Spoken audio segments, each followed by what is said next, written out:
একমত হয়েছে সেই সমস্ত বিষয়ে অনেক। আপনারা যদি জিজ্ঞেস করতেন যে কী কী বিষয়ে দ্বিমত হয়েছেন সেটা সুবিধা হতো, কারণ আমরা অধিকাংশ ক্ষেত্রে একমত হয়েছি। এখন কিছু কিছু বিষয় আছে যে আরও বিচার বিশ্লেষণ করতে হবে। যেমন আমি প্রথম থেকে বলি, বেশি সময় নিতে পারবো না আজকে।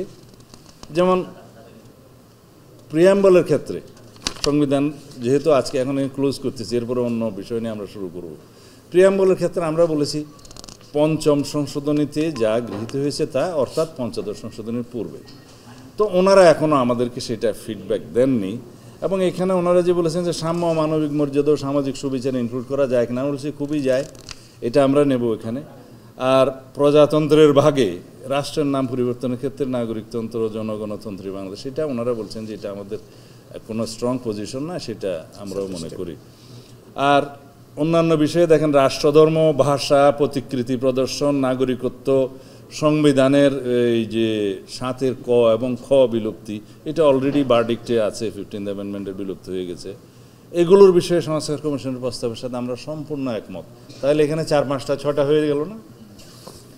আর হচ্ছে রাষ্ট্র পরিচালনার মূলনীতির ভাগে যে বিদ্যমান সংবিধানের আর্টিকেল 8, 9, 10 এবং 12 ওনারা বিলুপ্ত করে এখানে নতুন একটা ভাগের কথা বলেছেন। অন্যান্য আর্টিকেলগুলোকে নিয়ে একটা ওনারা অনেকগুলো বিধান মৌলিক অধিকারের মধ্যে শিফট করে এখানে আর কিছু কিছু ইনক্লুড করতে বলছেন। তবে আর্টিকেল 8, 9, 10 এবং 12 বিলুপ্ত করার যে প্রস্তাবনা দিয়েছেন আমরা একমত।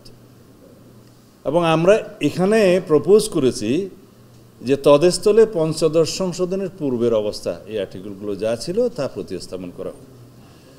আর ওনারা মৌলিক অধিকারের এখানে যেহেতু ধর্মনিরপেক্ষতাবাদ ইত্যাদি ওনারা ডিলিট করার পক্ষে মত দিয়েছেন, আমরা সেটার সাথে একমত। তো তারা বলেছেন যে এখানে বাংলাদেশ একটি বহু জাতিগোষ্ঠী, বহুধর্মী, বহুভাষী ও বহু সংস্কৃতির দেশ, যেখানে সকল সম্প্রদায়ের সহ অবস্থান ও যথাযথ মর্যাদা নিশ্চিত করা হবে। এটা লেখা যায় কিনা? আমরা বললাম যে লেখা যায়, আমরা একমত।